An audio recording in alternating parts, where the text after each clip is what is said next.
श्रावस्ती में कभी कोई महासुवर्ण नामक गृहस्थ रहता था। उसका परिवार बहुत विशाल था। वह अतुल धन संपत्ति और वैभव से संपन्न था, परंतु उसको कोई संतान नहीं थी। एक दिन की बात है कि वह स्नान करने के लिए नदी के घाट पर गया। वह स्नान कर पुनः घर लौटते समय मार्ग में उसे एक पत्र शाखा संपन्न विशाल वृक्ष दिखाई दिया। उसे देखकर उसके विषय में उसने सोचा, अवश्य इस वृक्ष पर किसी देवता का वास है, तभी यह इतना फूला फला है। उसने वह वृक्ष की नीचे वाली भूमि की सफाई कर उसके वारों और मिट्टी का घेरा बनाकर आसपास में साफ मिट्टी बिछाकर उस पर ऊंची ध्वजा पताका गाड़कर उस वृक्ष वनस्पति को योग अलंकृत कर प्रणाम कर उससे प्रार्थना की, यदि मुझे पुत्र या कन्या की प्राप्ति हो जाए तो मैं आपका उत्सव पूर्वक पूजा सत्कार करूंगा। यह प्रार्थना कर वह अपने घर चला गया। आपको ही समझना है, मैं ओनली रीडिंग करूंगा। समझाने का था तो मैं पहले धम्म कथा भी पढ़ता, धम्मपद और धम्मपद अट्ठ कथा भी पढ़ता, फिर बाद में भी आपको सुना सकता था। लेकिन बात यह है कि जैसे हम वर्षावास काल में बुद्धा एंड इस धम्मा, बुद्धा और उनका धम्म पढ़ते, इसी तरह धम्मपद और धम्मपद की अट्ठ कथा पेज बाय पेज में आपको पढ़ाने जाऊंगा। आपने निश्चित ही उसका लाभ लेना चाहिए। महापाल का जन्म कुछ समय बाद ही उसकी पत्नी की कोख में गर्भ ठहर गया। यह गर्भ ठहरने के बाद उसने अपने पति को बताई, तभी से उस पति ने उसके गर्भ की रक्षा का प्रबंध कर दिया। 10 मास के बाद उसको एक पुत्र प्राप्त हुआ। उसके नामकरण संस्कार के दिन सृष्टि ने सोचा कि यह पुत्र तो उस वृक्ष देवता की कृपा से प्राप्त हुआ है। अंत उसी के नाम पर अपने पुत्र का नाम भी पाल रख दिया। आगे चलकर उसे एक और भी पुत्र हुआ। उसका नाम चुल माने छोटा पाल रखकर बड़े पुत्र को महापाल नाम से बुलाया जाने लगा। बड़े होने पर वे दोनों ही लड़के गृहस्थ धर्म में बंधन में बंध गए। आगे चलकर उनके माता पिता का देहावसान हो गया। उनकी समग्र धन संपत्ति इन दोनों को ही मिली। शास्ता का महात्म्य। उस समय शास्ता भगवान बुद्ध धम्मचक्र प्रवर्तन के बाद क्रमश आकर अनाथ पिंडक श्रेष्ठ द्वारा 54 करोड़ धन खर्च कर बनवाए हुए जेतवन महाविहार में अधिकारी जनता को स्वर्ग एवं मोक्ष मार्ग की प्राप्ति के उपाय बुद्ध धर्म का उपदेश करते हुए विराजमान थे। इससे पूर्व तथागत ने मातृपक्ष से 80 एवं पितृपक्ष से 80 ये 280 160,000 ज्ञाति कुलों द्वारा बनवाए गए निगरोध महाविहार कपिलवस्तु में एक ही वर्षा के 4 मास चतुर्मास बिताया, जबकि अनाथ पिंडक श्रेष्ठ द्वारा निर्मापित जेतवन महाविहार में 19 वर्षावास बिताए तथा विशाखा मृगार माता द्वारा 27 करोड़ धन खर्च कर बनवाए गए पुब्बाराम महाविहार में 6 वर्षावास बिताए। ये दोनों कुलों के गुणों की महत्ता का ध्यान रखते हुए भगवान ने श्रावस्ती में 25 वर्षावास बिताए। धम्मपद एक ऐसा ग्रंथ है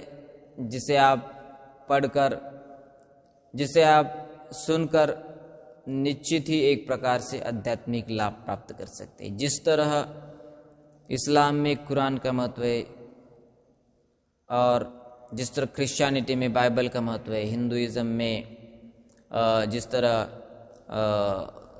भगवद गीता का महत्व है, रामायण महाभारत का महत्व है, इसी तरह बुद्धिज्म में भी धम्मपद अट्ठकथा का महत्व है। मैं ये आपको बुक दिखाता हूँ, ये मैं बुक पढ़ रहा हूँ, धम्मपद की अट्ठकथा। निश्चित ही आपको लाभदायक साबित हो, इसीलिए मैं उसका रीडिंग कर रहा हूँ, आपको उसे समझ लेना है।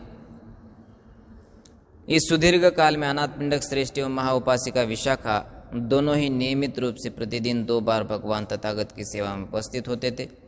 ऐसा करते हुए वे दोनों ही समय वहाँ खाली हाथ न आकर कुछ न कुछ साथ में लाते थे, क्योंकि इन महाविहारों में रहने वाले छोटे श्रामणेर इस उत्सुकता में रहते थे कि ये लोग हमारे लिए कुछ लाए हैं।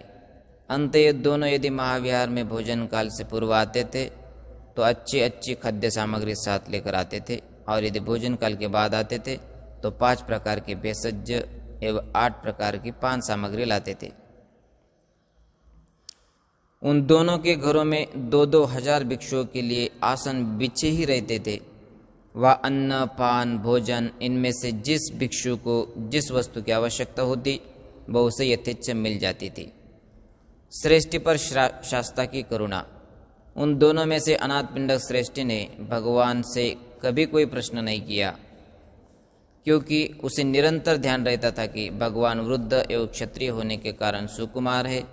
ये श्रांत होते हुए भी यदि यह सोचकर मुझे धर्मोपदेश देना प्रारंभ करेंगे कि यह श्रेष्ठी हमारी बहुत सेवा करता है, इसे भी कुछ धर्मोपदेश किया जाए, तो ऐसा करते हुए भगवान को और अधिक कष्ट हो जाएगा।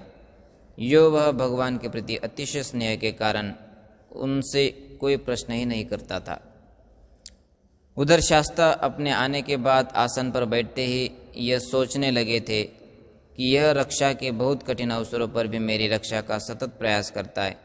मैंने तो लाखों कल्पों तक 4 असंख्य वर्ष सजे सजाए अपने सिर काट काट कर, आंखें निकाल निकाल कर, हृदय का मांस नोच कर, प्राण सम प्रिय श्रीपुत्रों का त्याग कर पारमिताओं की पूर्ति करते हुए दूसरों को इस धम्म देशना के लिए ही बिताए, जबकि इनसे रक्षा के लिए बहुत कठिन अवसरों पर भी मेरी रक्षा किए, अंतों से प्रतिदिन किसी न किसी विषय पर एक धम्मोपदेश कर ही देते। श्रावस्ती की जनता। उस समय श्रावस्ती में 7 करोड़ मनुष्य रहते थे। उनमें से शास्ता के धम्मोपदेश सुनकर 5 करोड़ मनुष्य आर्य श्रावक बन गए। अवशिष्ट रह गए 2 करोड़ साधारण पुरुष। उन आर्य श्रावकों में से उस समय 2 ही कर्तव्य थे।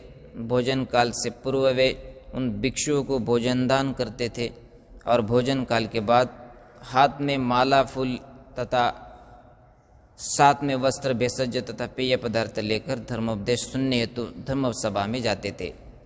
श्रावस्ती में 7 करोड़ वाली लोक संख्या थी। उसमें 5 करोड़ बुद्ध की फॉलोअर्स थी और 2 करोड़ अवान्तर।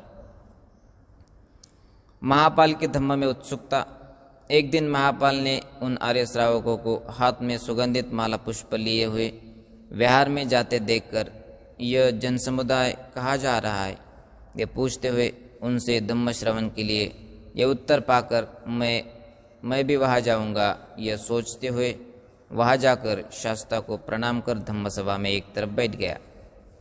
भगवान बुद्ध धम्मोपदेश करते हुए त्रिशरण, पंचशील, प्रवज्जा आदि विषयों का आधार लेकर धम्म सभा में उपस्थित श्रोताओं के मनोभाव के अनुसार धम्मोपदेशना करते हुए अनुभवी कथा कहने लगे, जैसे दान कथा, शील कथा, स्वर्ग कथा, कामभोग का दोष, उनसे होने वाले अपकार, उनसे होने वाली हानि एवं निष्कामता का महत्व बोधन। इस तरह भगवान कहते थे। भगवान के उपदेश सुनकर महाकाल कौटुंबिक ने चिंतन करना आरंभ किया। परलोक जाने वाले का न पुत्र, न पुत्री, न भाई, न बंधु, न धन या संपत्ति कोई अनुगमन नहीं करता, यहाँ तक कि यह शरीर भी उसके साथ नहीं जाता। तो मेरा इस गृहस्थ धम्म में प्रपंच में फंसने का क्या लाभ होगा? मैं प्रवजित हो जाऊँ, इसी में मेरा हित है। अंत उस महापाल ने धम्मदेशना सुनने के बाद शास्ता के सम्मुख पहुंचकर प्रवज्जा की याचना की, छोटे भाई से संवाद किया। भगवान ने उससे पूछा, तुम्हारे घर में तुम्हारा कोई ऐसा सगा संबंधी भी है क्या कि उससे इस विषय में अनुमति लेना आवश्यक हो? हाँ बनते, मेरा एक छोटा भाई है, तो पहले उससे अनुमति ले आओ। उसने ठीक है बनते कहकर शास्ता को प्रणाम कर घर जाकर अपने छोटे भाई से कहा, तात, इस घर में मेरा जो भी ज्ञात या अज्ञात धन है वह आज से तुम्हारा हो गया, उसे तुम संभालो। छोटे भाई ने पूछा, अब आप क्या करोगे? मैं भगवान के पास जाकर प्रवज्जा ग्रहण करूँगा। यह सुनकर छोटे भाई ने आश्चर्यचकित होकर पूछा, बड़े भाई, अपने माँ के मरने पर माता की तरह एवं पिताजी के मरने पर पिता की तरह मेरा पालन पोषण किया, आपके रहते हुए उनका स्मरण भी नहीं हुआ। आपके घर में तो स्वयं अपार संपत्ति पड़ी, उसका दान करते हुए पुण्यार्जन कीजिए, आप प्रवचन न लीजिए। बड़े भाई ने कहा, तात, मैं शास्ता का धम्मोपदेश सुनने के बाद एक क्षण भी घर में नहीं रख सकता। भगवान ने आदि में कल्याणकारक, मध्य में कल्याणकारक एवं अंत में भी कल्याणकारक इस तरह धर्म का 3 विभागों करके उसमें उसके विषय में बहुत ही सरलता और सूक्ष्मता के साथ उपदेश किया है। उस धम्म का पालन गृहस्थ में रहते हुए किसी तरह नहीं किया जा सकता। अंत में मैं प्रवज्जा ही लूँगा। बड़े भाई, अभी तो आप युवक ही है, वृद्ध होने पर प्रवजित हो जाइएगा। नहीं तात, वृद्ध होने पर तो क्या अपने हाथ पैर भी अपने वश में नहीं रहते, आज्ञाकारी नहीं होते, फिर ज्ञाति संबंधियों की तो बात ही क्या है। अंत में तुम्हारा कहा नहीं करूँगा, अपितु प्रवज्जा ही लूँगा। वृद्धावस्था के कारण बल क्षीण हुए अपने हाथ पैर भी अपना साथ नहीं देते। जब तक कि शक्ति ही क्षीण हो जाए तो वह धम्म का कैसा आचरण कर पाएगा।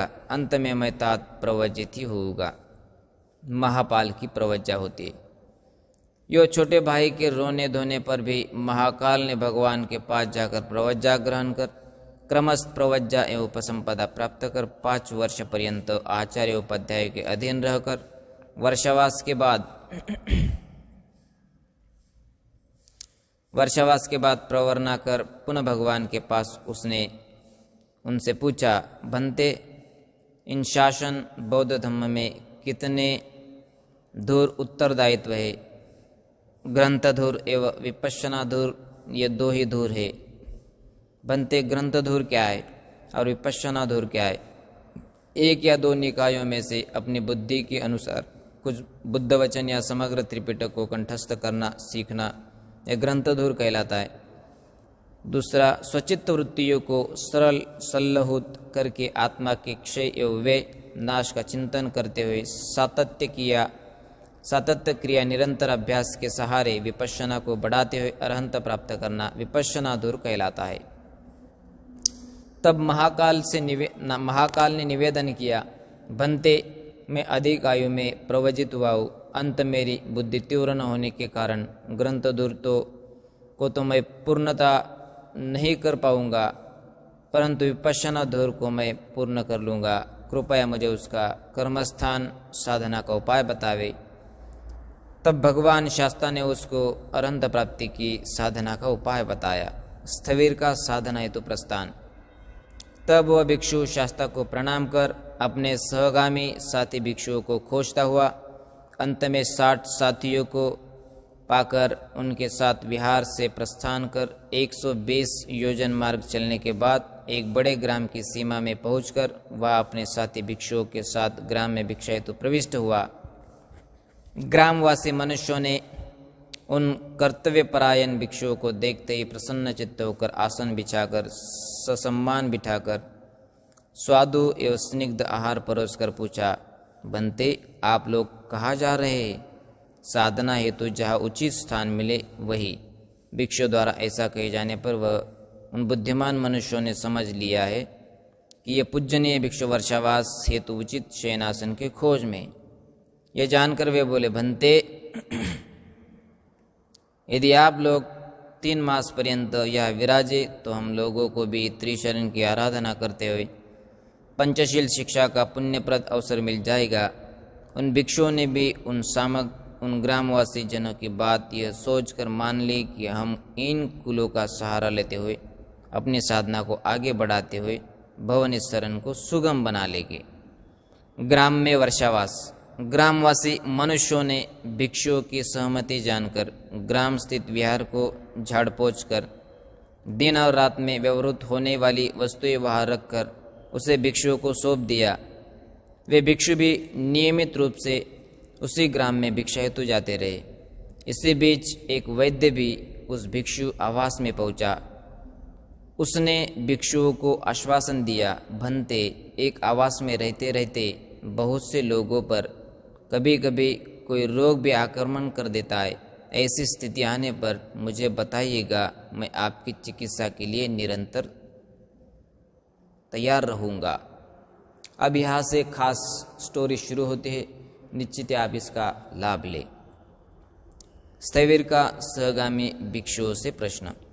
स्थविर ने वर्षोपनायी का चतुर्मास के प्रथम दिन में पूछा, आयुष्मानो, इस त्रिमास व्रत को पालन लोग कैसे किन आर्यपथों से पूर्ण करना चाहिए। बनते इन 4 आर्यपथों से आयुष्य मानो, क्या तुम्हारे लिए यह अनुरूप है? इस विषय में आप लोगों को विशेष सावधानी बरतनी चाहिए। हम लोग भगवान के वर्तमान रहते हुए उन्हीं से कर्मस्थान ग्रहण करके आए और भगवान प्रमादपूर्वक आराधना की कभी अनुमति नहीं देते। उनके आदेशों का पालन अपना हित समझते हुए करना चाहिए। 4 आर्यपद तो प्रमत्त के होते, जैसे गृहस्थ के। अंत आयुष्य मानो, अप्रमत्त बनो। बनते आप कैसे कितने आर्यपथों इर्यापथों से अपने इस व्रत का पालन कैसे करेंगे? आयुष्य मानो, मैं 4 में से 3 इर्यापथों से ही काम चलाऊंगा। मैं अपनी पीठ को भूमि स्पर्श नहीं होने दूंगा। ठीक है बनते, आप इसी तरह सावधान रहते हुए साधनारत रहिए।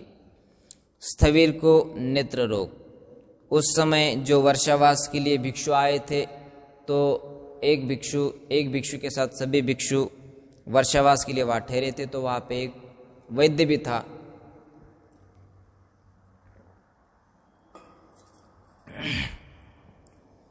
एक स्थविर भिक्षु को नेत्र रोग होता है, तो क्या होता है आगे देखिए। स्थविर को नेत्र रोग होता है, तब स्थविर को निद्रा न आने के कारण वर्षावास का प्रथम मास बीतने पर दूसरे मास में नेत्र रोग उत्पन्न हो गया। जैसे किसी घड़े में छिद्र हो जाने पर उससे जलधारा बहने लगती है, उसी तरह उनकी आंखों से अश्रुधारा बहने लगी। वे रात्रि पर्यंत श्रमण धर्म का पालन करते हुए प्रातःकाल कमरे में जाकर बैठे गए। 7 भिक्षुजन भिक्षाटन के समय स्थविर के पास जाकर बोले, बनते भिक्षाटन का समय हो गया, तो आयुष्य मानो, मेरा भी पात्र चिवर ले जाओ। यो कहते हुए स्थविर अपना पात्र चिवर साथी भिक्षुओं को पकड़ाकर स्वयं भी विहार से निकले। तब साथी भिक्षुओं ने उनकी आंखों से इस तरह आंसू झरते देखकर पूछा, बनते आपको यह क्या हो गया? आयुष्य मानो, मेरी आंखों में यह वात रोग हो गया है। मेरी आंखों में बहुत पीड़ा है। बनते किसी वैद्य ने हमको रोगों के चिकित्सा का आश्वासन दिया था, उससे कहे आयुष्य मानो जैसा उचित समझो। भिक्षुओं ने वैद्य को स्थविर का रोग बताया। वैद्य ने उस रोग के शमन हेतु औषधियों से भावित कर एक तेल भेजा। स्थविर उस तेल को खड़े खड़े ही अपनी नासिका में डालकर भिक्षा हेतु आगे ग्राम में चल पड़े। वैद्य ने स्थविर की यह क्रिया देखकर स्थविर से पूछा, बनते आर्य की आंखों में वातरोग हो गया है। हाँ उपासक। बनते मैंने उस रोग के प्रशमन हेतु एक विशिष्ट तेल भेजा था, क्या आपने उसको अपनी नासिका में डाला? हाँ उपासक। अब रोग की क्या स्थिति है? उपासक, अभी तो नेत्रों में पीड़ा पूर्ववती है। वैद्य ने सोचा, मैंने तो इनको ऐसा तेल भेजा था जो एक बार प्रयोग करने पर ही रोग शमन कर देता, परंतु इनका रोग क्यों नहीं शांत हुआ?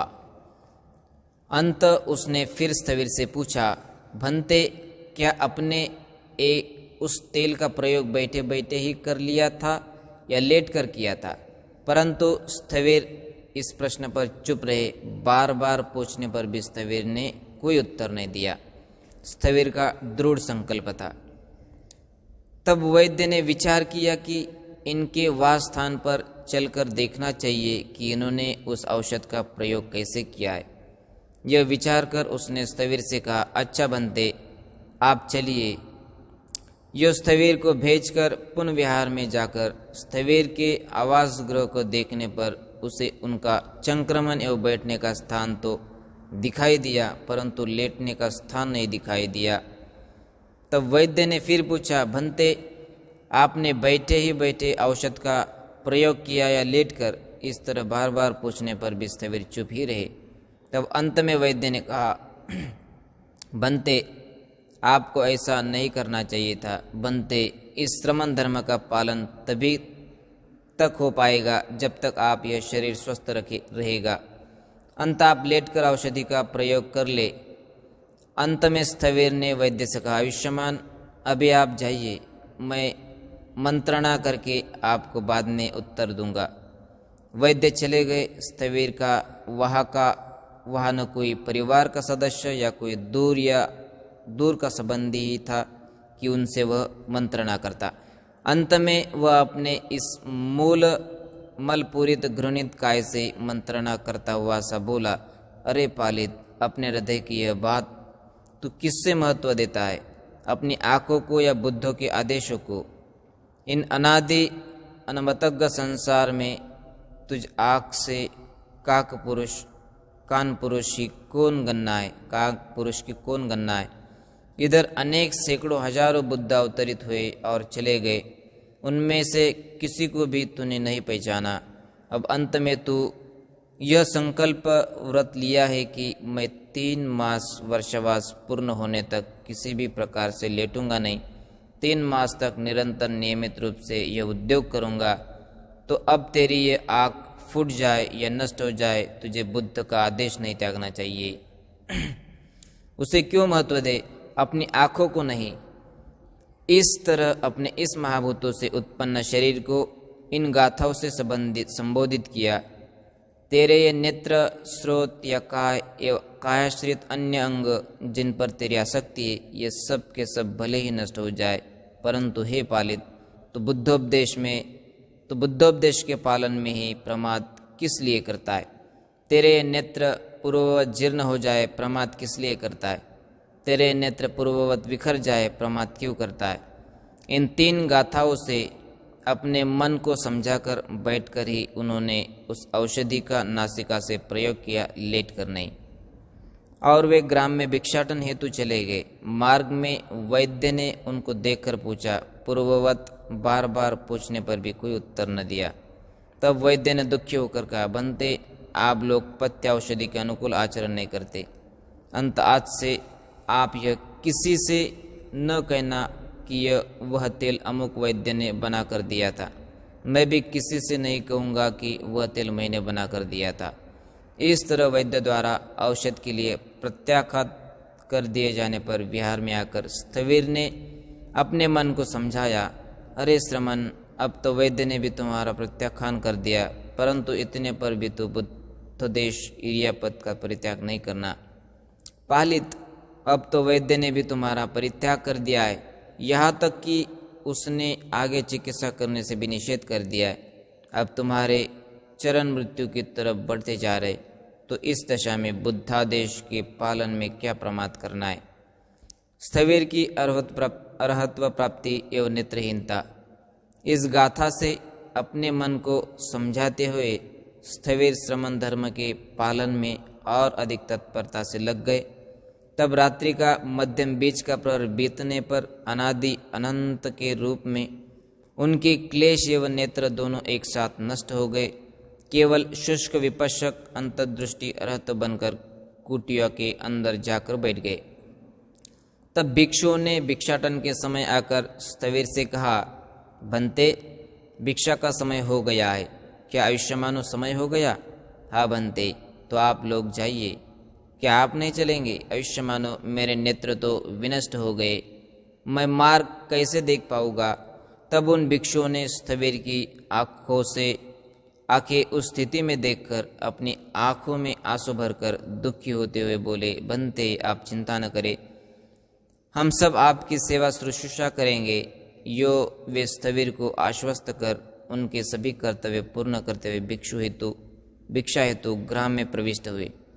वह श्रद्धालु उपासकों ने स्थविर को न देखकर उनके विषय में पूछा, आज हमारे पूज्य आर्य कहाँ है? भिक्षुओं से समग्र घटना का ज्ञान कर उनके लिए पहले यागु भेजकर बाद में स्वयं भोजन लेकर आए और स्थविर को प्रणाम कर उनके पैरों में गिरकर रोते हुए, बनते, आज से हम आपकी सब तरह से देखभाल करेंगे, आप किसी प्रकार की चिंता न करें। यो आश्वासन देकर पुनः अपने घर लौट गए। शास्ता के दर्शन हेतु भिक्षुओं का जेतवन के लिए प्रस्थान का विचार। उस समय से वे ग्रामवासी श्रद्धालु उपासक उन स्थविर के लिए विहार में ही नियमित रूप से जलपान यागुयो भोजन पहुँचाने लगे। उधर स्थविर भी उन 60 भिक्षुओं को निरंतर धर्मोपदेश करते रहे। वे भिक्षु स्थविर द्वारा उपदिष्ट धर्म का आचरण करते हुए प्रवारना दिवस आने से पूर्व ही सभी प्रतिसंविदाओं के आश्रय से अरंत प्राप्त कर लिए। वे भिक्षु वर्षावास प्राप्त समाप्त कर शास्ता के दर्शन की कामना करते हुए स्थविर से निवेदन करने लगे, बनते अब हम शास्ता के दर्शन करना चाहते। स्थविर ने भिक्षुओं की बात सुनकर विचार किया तो मैं शरीर से दुर्बल हूँ तथा जेतवन के मार्ग में अमनुष्यों, भूत प्रेतों या दुष्ट देवताओं द्वारा परिगृहित जंगल का विशाल भूभाग मिलेगा। ऐसी स्थिति में यदि मैं भी इनके साथ चलूँगा तो मुझे संभालने में ये भी कष्ट पा जाएंगे। भिक्षा भी इन्हें सुविधापूर्वक नहीं मिलती है। अंत क्यों न मैं इन्हें पहले ही वहाँ भेज दूँ। तब उसने भिक्षुओं से कहा, आयुष्मानो, तुम लोग पहले चलो। बनते, आप क्या करेंगे? आयुष्मानो, मैं तो शरीर से दुर्बल हूँ। पूर्ववत, अंत पहले तुम चलो। बनते, ऐसा न करे, हम तो आपको भी साथ लेकर ही चलेंगे। आयुष्मानो, ऐसा न सोचो, तुम्हारे ऐसे विचारों से मुझे कष्ट हो जाएगा। हाँ, तुम्हारे वहाँ जेतवन पहुँचने पर मेरा छोटा भाई मेरे विषय में तुमसे पूछे तो उसको मेरा यहाँ रहना बता देना और उसको मेरा आँखों से अंधा होना भी बता देना। तब वह स्वयं ही किसी को मेरे पास भेजेगा, उसके साथ मैं आ जाऊँगा। मेरी तरफ से भी तुम लोग शास्त्राओं 80 महाश्रावकों को प्रणाम करना। यो कहकर उन्होंने उन भिक्षुओं को अकेले ही जेतवन जाने हेतु सहमत किया।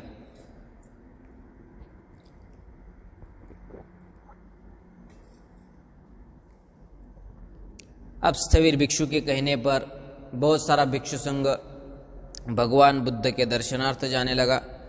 भिक्षुओं का जेतवन प्रस्थान। तब वे भिक्षु स्थविर से क्षमा याचना करते हुए ग्राम में प्रविष्ट हुए। ग्रामवासी मनुष्यों ने भिक्षुओं को देखकर ससम्मान बैठाकर भिक्षा देने के बाद पूछा, क्या बनते, आज तो आप लोग कई अन्यत्र जाने को तैयार दिखाई दे रहे। हाँ उपासकों, अब हमें शास्ता के दर्शन की इच्छा है। यह सुनकर ग्रामवासियों ने बहुत चाहा कि भिक्षु कुछ दिन और इसी ग्राम में ठहरे, परंतु भिक्षुओं का गमन में ही आग्रह देखकर अंत में ग्रामवासियों को भी सहमत होना पड़ा और वे ग्रामवासी उन भिक्षुओं को ग्राम से कुछ आगे तक पहुंचाकर दुखी मन से पुनः ग्राम में लौट आए। उधर वे भिक्षु क्रमश पदयात्रा करते हुए जेतवन पहुंचकर शास्त्राओं 80 महाश्रावकों को अपनी और स्थविर की तरफ से प्रणाम कर दूसरे दिन जहाँ उन स्थविर का छोटा भाई रहता था उस गली में भिक्षाचार के लिए गए। वह उस चुलपाल कौटुंबिक ने उन भिक्षुओं को पहचान कर ससम्मान बैठाकर स्वागत सत्कार कर उनसे पूछा, मेरे बड़े भाई स्थविर कहाँ रह गए। तब उन भिक्षुओं ने उसको स्थविर विषयक सब घटना सुना दी। उसने यह सब सुनकर उन भिक्षुओं के पैर पकड़कर रोते हुए पूछा, बनते, अब मेरा क्या कर्तव्य है। भिक्षुओं ने कहा, स्थविर यहाँ से उन्हें लाने के लिए तुम्हारे द्वारा भेजे गए किसी सहायक के आगमन की प्रतीक्षा कर रहे। उसके वहाँ पहुँचने पर वे उसके साथ ही यहाँ आ सकेंगे। चुलपाल ने कहा, बनते, ये मेरा पालित नामक भागिनेय है। यदि आपकी अनुमति हो तो इसे ही यह इस कार्य हेतु भेज दो। भिक्षु बोले, इसे ऐसे गृहस्थ वेश में भेजना तो उचित न होगा, क्योंकि मार्ग बहुत सी विघ्न बाधाओं से युक्त है। अंत से प्रवज्जित कर उसी वेश में भेजना चाहिए। ठीक है बनते, तो उसी तरह भेजा। तब उन भिक्षुओं ने उस भागिनी को प्रवजित कर 15 दिन तक भिक्षुचर्य व पात्र चिवर आदि का प्रयोग करना सिखाकर उस ग्राम की तरफ जहाँ स्थविर ठहरे हुए थे भेज दिया। भागिनी श्रामनेर का स्थविर के आयनन हेतु प्रस्थान। तब वह भागिनी श्रामनेर क्रमश यात्रा करते हुए उस ग्राम के पास पहुंचकर ग्राम के द्वार पर ही किसी वृद्ध पुरुष से पूछने लगा, क्यों भाई, इस ग्राम के पास भिक्षुवास के लिए कोई आरण्य विहार है। हाँ बनते, उसमें कौन रहता है। बनते, पालित नामक स्थविर रहते। मुझे वहाँ का मार्ग दिखा सकते हो। बनते, आपका परिचय। मैं स्थविर का भागिनी हूँ। तब वह वृद्ध पुरुष भागिनेय को लेकर उस विहार में पहुंचा। वहां पहुंचकर भागिनेय ने स्थविर को प्रणाम कर 15 दिन तक स्थविर के प्रति किए जाने वाले सभी कर्तव्य समझते हुए उनकी भली बातें सेवा शुश्रूषा कर निवेदन किया। बनते मातुल कौटुंबिक छोटा मामा चूलपाल आपके अपने ग्राम में आगमन की प्रतीक्षा कर रहे।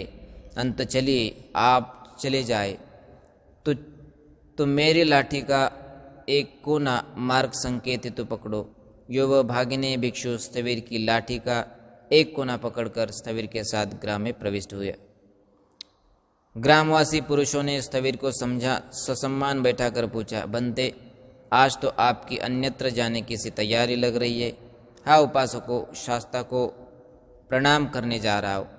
यह सुनकर ग्रामवासियों ने स्थविर से कुछ दिन और ग्राम में ही वास का निवेदन किया, परंतु स्थविर का विशेष आग्रह देखकर उन्हें रोकने में असमर्थ होकर स्थविर को ग्राम से कुछ दूर आगे पहुंचाकर दुखी होकर पुनः लौट गए।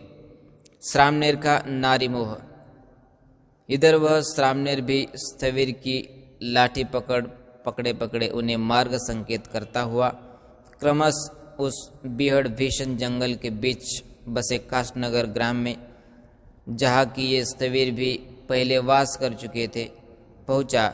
वह उस ग्राम से निकलकर जो ही कुछ आगे बढ़ा, उसने जंगल में गीत गा गा कर लकड़ी काटते हुए किसी स्त्री का गीत स्वर सुना। उस स्वर पर वह मुग्ध हो गया। स्त्री के मोहक स्वर के अतिरिक्त किसी अन्य प्राणी का स्वर पुरुष पर ऐसा सम्मोहन नहीं कर सकता जो कि समग्र शरीर को भेदता हुआ सीधा हृदय तक पहुंच जाए। इसलिए भगवान ने भी कहा है, भिक्षु मैं लोक में ऐसे किसी अन्य मधुर स्वर को नहीं पहचानता जो पुरुष के चित्त को तत्काल सुनते ही मुग्ध कर बैठे, जैसे कि स्त्री का मधुर स्वर। श्रामनेर द्वारा स्वशील भंग। श्रामनेर उस स्त्री स्वर को आकृष्ट हो गया। स्थविर की लाठी का कोन छोड़कर और उनसे यह कहकर कि बनते मुझे कार्य है, मैं अभी पुनः लौट कर आ रहा हूँ, उस स्त्री के पास पहुँच गया। वह स्त्री उसे देर देखकर चुप हो गई। इस श्रामनेर ने उस स्त्री से व्यभिचार कर अपना शील भंग कर लिया। विलंब होने पर स्थविर ने विचार किया, अभी एक स्वर सुनाई दे रहा था, वह स्त्री का स्वर ज्ञात हो रहा था, वह स्वर अब सुनाई नहीं दे रहा है। इधर श्रामनेर के आगमन में भी विलंब हो रहा है, अवश्य वह उसके साथ अपना शील भंग कर रहा होगा। उधर श्रामनेर भी अपना कार्य मैथुन कर्म पूर्ण कर पुनः लौट कर बोला, चले भंते। तब स्थविर ने पूछा, अरे श्रामनेर तो पाप कर्म कराया ना? श्रामनेर ने कोई उत्तर नहीं दिया, अपितु स्थविर द्वारा बार बार पूछे जाने पर भी वह चुप ही रहा। तब स्थविर ने उससे कहा, तेरे जैसे पापी द्वारा अपनी लाठी पकड़कर चलना मुझे स्वीकार नहीं है। यह सुनकर श्रामनेर उस पाप कृत्य से ग्लानि मानता हुआ अपना प्रमाद स्वीकार कर काषाय वस्त्र उतार कर गृहस्थों के वस्त्र धारण कर बोला, बनते मैं पहले श्रामनेर था, अब पुनः गृहस्थ धर्म को स्वीकार कर रहा हूँ। सत्य तो यह है कि मैं प्रवज्जा के समय भी शुद्ध हृदय से प्रवज्जित नहीं हुआ था। मैं तो मार्ग से डाकू लुटेरों के भय से उनसे अपनी रक्षा हेतु काषाय वस्त्र धारण कर लिया बैठा था। आइए आगे मार्ग पार किया जाए। आयुष्मान भले ही गृहस्थ के रूप में पाप किया जाए या श्रमण भाव के रहकर पाप किया जाए, पाप तो पाप ही है। और फिर जब तू श्रमण भाव में रहकर पाप कर्म से दूर नहीं रह पाया और शील कर्म पूर्ण नहीं कर पाया, तो गृहस्थ धर्म में रहकर उससे क्या दूर रहेगा? वह तो किसका और क्या कल्याण कर पाएगा? ऐसे पापी द्वारा मेरी लाठी का सिरा पकड़ना मुझे स्वीकार नहीं। स्थविर ने यह कहा। भागिनीय ने पुनः निवेदन किया, भंते इस मार्ग में भूत प्रेतों का भय है, फिर आप तो नेत्रहीन भी है, आपके साथ कोई रक्षक न रहेगा तो आप यह कैसे सकुशल वास कर पावेंगे? तब स्थविर ने कहा, आयुष्मान तू मेरी चिंता न कर, भले ही मैं यही गिर कर लोटपोट होता हुआ मर ही क्यों न जाऊं, परंतु तेरे साथ चलना अब मुझे स्वीकार नहीं है। साथ ही स्थविर ने ये गाथाएं भी कही, भले ही मेरी आँख फूट चुकी है तो भी मैं इस बीहड़ जंगल में पड़ा हूँ, यह स्वीकार है, परंतु तेरे साथ आगे नहीं चलूँगा, मुझे मूर्खों की सहायता स्वीकार नहीं है। भले ही पूर्ववत मर जाना स्वीकार है, परंतु सहायता स्वीकार नहीं। तब वह भागी ने यह स्थविर के तर्जनायुक्त वचन सुनकर संकोच एवं ग्लानि से भरा हुआ यो प्रायश्चित करने लगा, अरे मैंने यह औदत्य प्रमादपूर्ण कार्य कर डाला जो कि मेरे श्रमण भाव के अनुरूप नहीं था। यह कह अपनी बाह पकड़कर रोता हुआ, करुण पुकार करता हुआ उछल कर उस बीहड़ जंगल की तरफ भागा और उसमें कहीं विलीन हो गया। भयभीत देवराज का आगमन। उधर स्थविर के उस शील तेज के प्रभाव से देवराज इंद्र का आसन, जो कि 60 योजन लंबा, 50 योजन विस्तृत, 15 योजन गहरा या मोटा, जयसुमन फूल के समान रंग वाला, बैठते उठते समय नीचे ऊपर झुकने उठने वाला, स्प्रिंगदार, तब उठा गर्म हो गया। तब देवराज ने सोचा, कौन है यह जो मुझे अपने स्थान से च्युत करना चाहता है। अंत में उसका दिव्य दृष्टि के सहारे इस स्थविर की तरफ ध्यान गया। इसी पर पौराण विद्वानों ने कहा है, सहस्त्र नेत्र देवेंद्र ने अपने दिव्य चक्षु से जब देखा तो उसे ज्ञात हुआ कि यह तो पाल स्थविर है, जो पाप की इतनी तीव्र भर्त्सना कर अपनी जीविका का इतने उच्च स्तर पर शोधन कर बैठा है। सहस्त्र नेत्र देवेंद्र ने पूर्ववत जो अपने धर्म की गंभीरता समझकर उसका इतने उच्च स्तर पर पालन कर रहा है। देवराज द्वारा स्थविर को जेतवन पहुंचना। तब देवराज को यह हुआ, यदि मैं ऐसे पाप निंदक एवं धर्म संस्थापक आर्यपूज्य के पास तत्काल न पहुंचूंगा तो मेरा सिर 7 भागों में विभक्त हो जाएगा।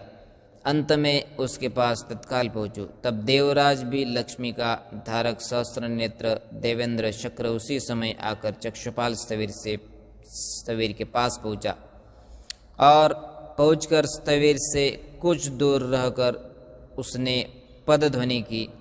उसे सुनकर स्थविर ने पूछा, कौन है? बंते, मैं तो एक यात्री हूँ। उपासक, कहाँ जा रहे हो? बंते, श्रावस्ती जा रहा हो। बंते, परंतु आप कहाँ जा रहे हैं? भाई, मुझे भी वही जाना है। तो चलिए बंते, एक साथ ही चले। आयुष्मान, मैं तो दुर्बल हूँ, मुझे साथ लेकर चलने में तुमको कष्ट होगा। बंते, मुझे वहाँ इतना आवश्यक कार्य नहीं है, तथा मैं आर्य के साथ चलता हुआ 10 पुण्य क्रिया वस्तुओं के एक एक का लाभ प्राप्त कर ही लूँगा, माने 10 पारमिता प्राप्त कर लूँगा। स्थविर ने सोचा, यह कोई भला आदमी है, अंत इसके साथ चलने में कोई हानि नहीं है। वे बोले, उपासक, मेरी लाठी का एक किनारा पकड़ो। देवराज ने स्थविर के आज्ञानुसार कार्य किया। स्थविर का जेतवन में आगमन।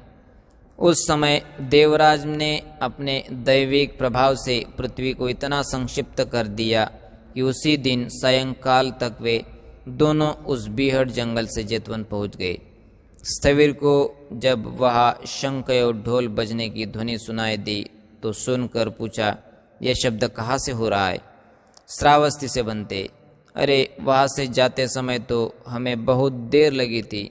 बनते, मैं यहाँ आने का उससे सरल मार्ग जानता हूँ। उसकी बातों से स्थविर ने समझ लिया कि यह साथी यात्री मनुष्य नहीं, कोई देवता है। यो वे देवराज्य की लक्ष्मी के धारक सहस्राक्ष देवता देवेंद्र मार्ग को संक्षिप्त कर शीघ्र ही श्रावस्ती में पहुंच गए। छोटे भाई से भेंट।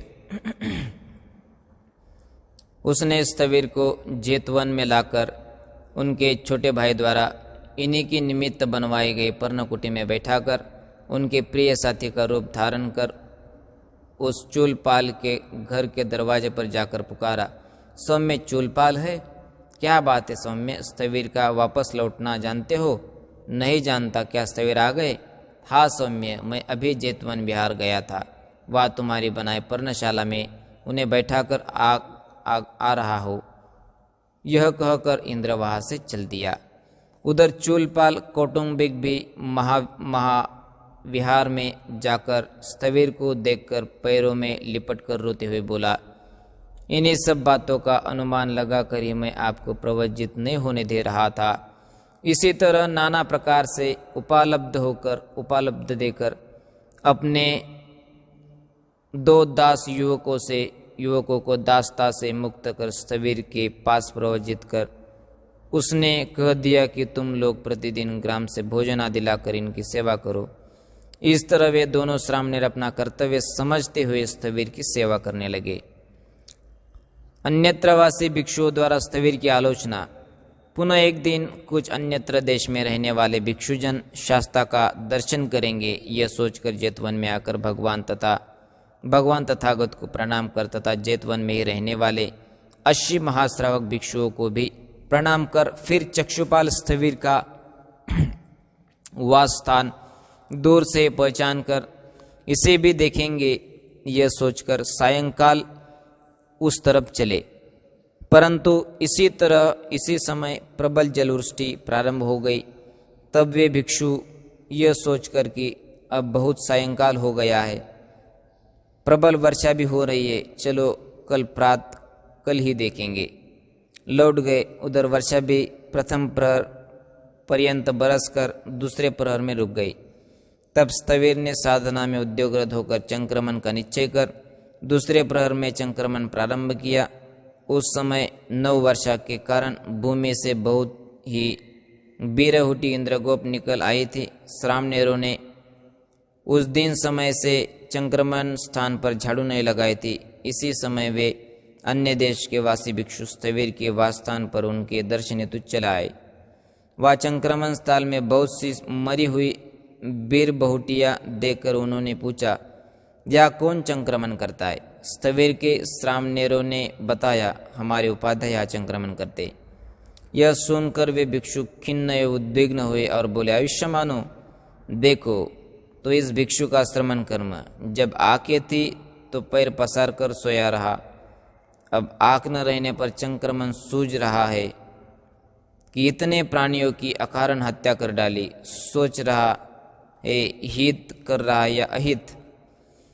तब उन भिक्षुओं ने भगवान से जाकर निवेदन किया, बनते ये चक्षुपाल स्थविर चंक्रमण करूंगा यह विचार कर चंक्रमण करता हुआ न दिखने के कारण बहुत से प्राणियों को तो मार देता है। भगवान ने पूछा, क्या तुमने उसको उन प्राणियों को मारते देखा? बनते देखा तो नहीं। भगवान द्वारा प्रतिवाद, तो बस जैसे तुमने नहीं देखा वैसे उसने भी उन प्राणियों को नहीं देखा। और फिर शिनास्त्र भिक्षुओं को तो मरण चेतना होती भी नहीं है। बनते एक बात का तो हमारा संदेह मिटाइए कि जब इनको अर्हत प्राप्ति का सहयोग था तो इन्हें अंधा बनने का दुर्योग कहाँ से लग गया? भिक्षु अपने कृत्य प्रारब्ध कर्म के वश से यह आज अंधा हो गया। बनते ऐसा इन्होंने क्या किया था? तो भिक्षु सुनो। अब भगवान उनके बारे में स्वयं एक कथा कहते हैं। इसी को हम अट्ठ कथा कहते हैं, धम्मपदट्ठ कथा। स्थविर का पूर्व कृत्य कर्म। पीछे कभी वाराणसी, ये आप अच्छी कथा है, ध्यान से सुनिए, बड़ी अच्छी कथा है। आपको थोड़ा सा इसे बोध होगा, आपको कुछ निश्चित ही आपके जीवन में इसका लाभ होगा। आप ध्यान से सुनिए, श्रवण करिए, स्मरण भी करिए। स्थविर का पूर्व कृत्य, पिछला जन्म का कर्म, पाप कर्म क्या था, अब भगवान भिक्षुओं को बता रहे। पीछे कभी वाराणसी पर काशीराज ब्रह्मदत्त द्वारा राज्य करते समय कोई वैद्य गांवों, कस्बों एवं जनपदों में घूम घूम कर चिकित्सा कार्य करता था। उसने नेत्रविहीन किसी स्त्री को पूछा, तुम्हें क्या कष्ट है? तुझे आंखों से दिखाई नहीं देता? मैं तुम्हारी चिकित्सा कर दूंगा। तो स्वामीन कर दो ना, यदि मैं तुम्हारी आंखें पूर्ववत प्राकृतिक जैसी थी वैसे ही कर दूं तो मुझे क्या देगी? यदि आप मेरी आंखें पूर्ववत प्राकृतिक कर देंगे तो मैं अपने बाल बच्चों से जीवन पर्यंत आपके दासी बनकर रहूंगी। तब वैद्य ने ठीक है कहकर उसके लिए भेषज बनाए। भेषज की एक मात्रा से ही उसकी आंखें पूर्ववत प्राकृतिक हो गई। तब उस स्त्री ने सोचा, मैंने इसको वचन तो दे दिया कि आंखें ठीक होने पर मैं अपने बाल बच्चों से आपकी दासी बन जाऊंगी। लेकिन अब उस उपासिका मन में भी थोड़ा डाउट आता है। वो क्या कहते हैं आगे देखो, बाल बच्चों से इसकी दासी बन जाऊंगी परंतु यह मेरे साथ स्निग्ध एवं मृदु व्यवहार नहीं करेगा, अंत इसको धोखा देना ही ठीक है। वह वैद्य के साथ गई। वैद्य ने पूछा, तेरे रोग की अब क्या स्थिति है? वैद्य जी, पहले तो मेरी आंखों में कुछ कम ही कष्ट था, अब आपके औषध से सेवन के बाद इनमें और अधिक कष्ट बढ़ गया। वैद्य ने कहा, यह मुझे कुछ न देना पड़े इसलिए धोखा दे रही है। यह सोचकर वह बात उसने अपनी स्त्री को बताई। उसकी स्त्री चुप हो गई। वैद्य ने उस पुराने औषध में एक और तीक्ष्ण औषध मिलाकर उस स्त्री के पास जाकर, भद्रे, इस औषध को अपनी आँख में आज डालो, इससे तुम सर्वथा निरोग हो जाओगी। उस स्त्री ने वह औषधि अपनी आँखों में आंज ली। उस औषध के आंजते ही उसकी दोनों आंखें की ज्योति दीप शिखा की तरह तत्काल बुझ गई। उस समय का वह वैद्य या चक्षुपाल ही था। भिक्षु, मेरे पुत्र द्वारा उस समय किया हुआ वह पाप कर्म इसके पीछे पीछे लगा हुआ था। पाप कर्म तो प्राणी के पीछे उसी तरह लगा रहता है जैसे गाड़ी खींचते हुए बैल के पैरों के पीछे पीछे उस गाड़ी का चक्र पहिया लगा रहता है। यह कथा कहकर उसका संबंध जोड़ते हुए धर्मशासन, बुद्ध शासन की प्रतिष्ठापित मातृ का आदेश वचन, प्रशासन की राजमुद्रा से अंकित करते हुए से धर्मराज भगवान बुद्ध ने यह गाथा कही। मनुष्य की सभी प्रवृत्तियों का एवं चेष्टाओं कार्यों की आरंभ उत्पत्ति में मन ही पूर्वगामी है, आगे चलने वाला है, प्रधान है। मन का उन कार्य के उत्पादन धर्म का प्रधान श्रेष्ठ है, अंतवे धर्म मन श्रेष्ठ कहलाता है। एवं जैसे मिट्टी से बने सभी पात्र मृण्मय मृत्यात्र कहलाते हैं, दारु काष्ठ से बने पात्र धारुमय कहलाते हैं, उसी तरह इन धर्मों के मन से बने उत्पन्न होने के कारण मनोमय कहलाते।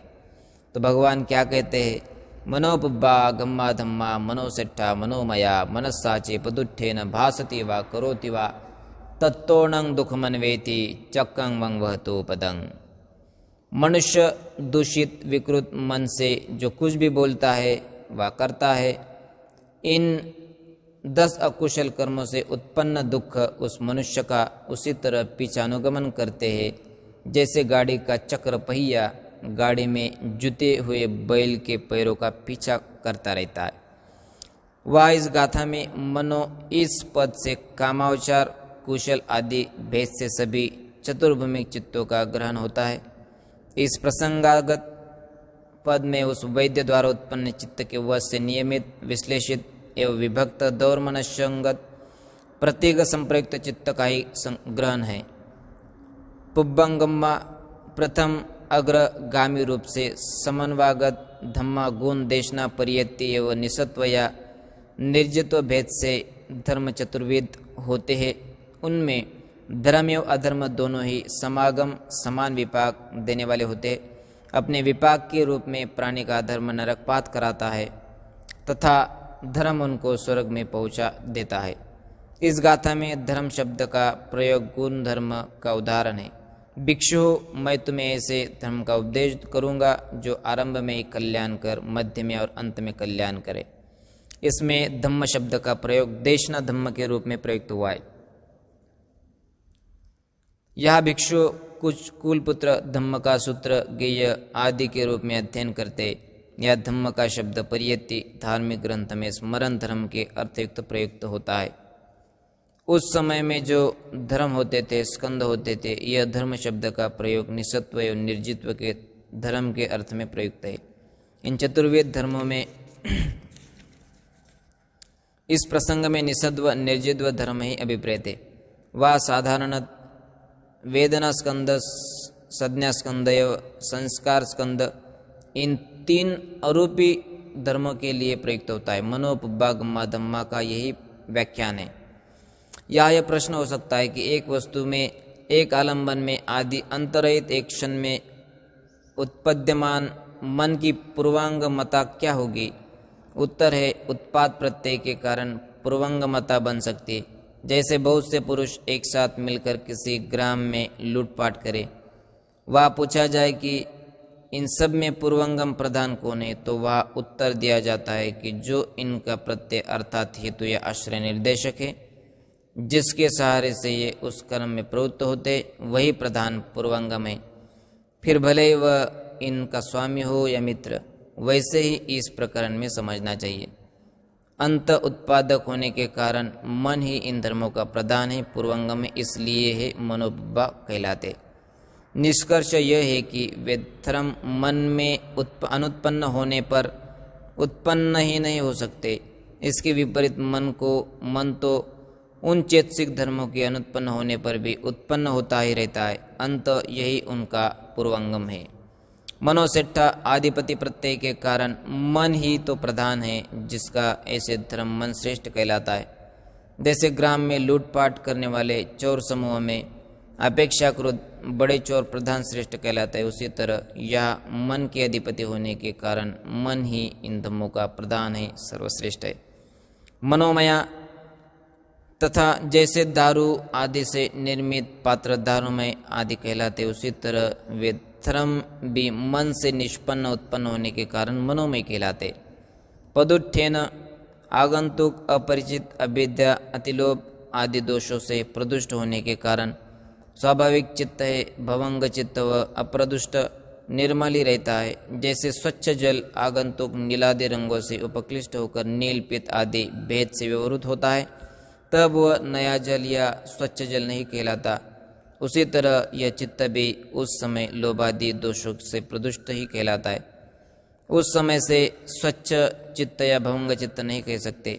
इसी तरह से प्रभावित करते हुए भगवान कहते, भिक्षुओं, यह चित्त प्रारंभ में प्रभास्वर निर्मल स्वच्छ निर्मल ही रहता है, परंतु बाद में यह आगंतुक दोषों से उपक्लिष्ट हो जाता है।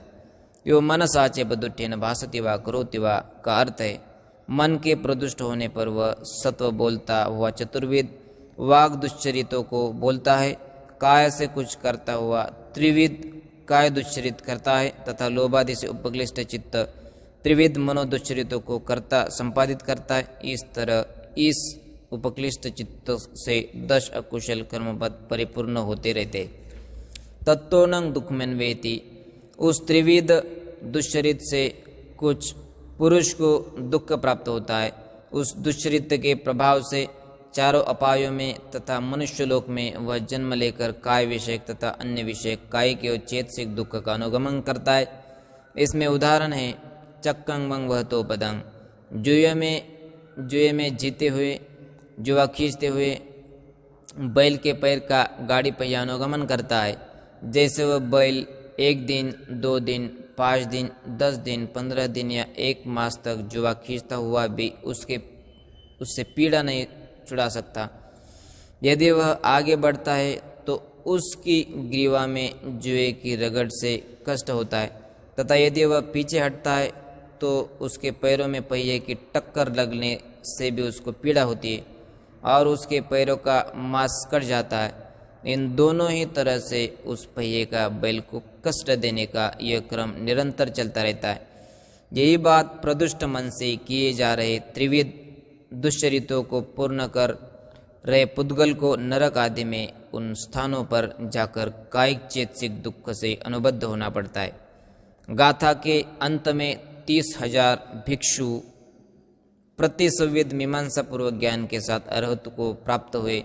उपस्थित साधक परिषद को भी यह देशना सार्थकी सिद्ध हुई। चक्षुपाल स्थविर कथा समाप्त हो गई। यह धम्मपद की अट्टकथा का पहली कथा थी जो चक्षुपाल स्थविर को भगवान बुद्ध ने उद्देशित की थी। बड़ी अच्छी कथा है। मैं हमेशा आपको सुबह शाम फेसबुक लाइव आकर के आपको रीडिंग करने का माने समझाने का तो प्रयास आपको ही करना है। मैं सिर्फ रीडिंग करूंगा, आपको उसे समझ लेना आवश्यक है। इसी आशा के साथ सबके प्रति मैं मंगल मैत्री करता हूँ। सबको भवतु सब्ब मंगलं, सब्बे सत्ता सुखियो। सुबह का टाइम रहेगा 5:40 या 5:50 से लेकर के 6 साढ़े 6 बजे तक सुबह मैं फेसबुक लाइव आऊँगा और फिर शाम को 7:40 से लेकर के 8 बजे तक मैं 20 मिनट फेसबुक लाइव रात को भी रहूँगा। आप भी इसका अच्छी तरह से सुबह शाम लाभ लेते रहे, धम्म में प्रतिष्ठित होते रहे, शील समाधि प्रज्ञा गुणों से परिपूर्ण होते रहे।